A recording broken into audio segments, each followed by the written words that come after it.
بسم اللہ والصلاة والسلام علی رسول اللہ اما بعد فاعوذ باللہ من الشیطان الرجیم بسم اللہ الرحمن الرحیم۔ حضرت سیدنا عثمان غنی رضی اللہ تعالی عنہ نے ایک بار ایک مقام پر پہنچ کر پانی منگوایا اور وضو فرمایا، پھر یکا یک مسکرانے لگے اور اپنے رفقا سے فرمانے لگے، جانتے ہو میں کیوں مسکرایا؟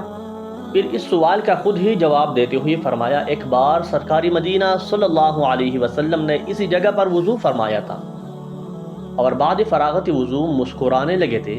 اور اپنے صحابہ کرام علیہم رضوان سے فرمایا تھا، جانتے ہو میں کیوں مسکرایا؟ صحابہ کرام علیہم رضوان نے عرض کی، اللہ ورسولہ اعلم، یعنی اللہ تبارک و تعالی اور اس کا رسول صلی اللہ علیہ وسلم بہتر جانتے ہیں۔ حضور سرکار مصطفیٰ صلی اللہ علیہ وسلم نے ارشاد فرمایا، جب آدمی وضو کرتا ہے تو ہاتھ دھونے سے ہاتھوں کے، اور چہرہ دھونے سے چہرے کے، اور سر کا مسح کرنے سے سر کے، اور پاؤں دھونے سے پاؤں کے گناہ جڑ جاتے ہیں۔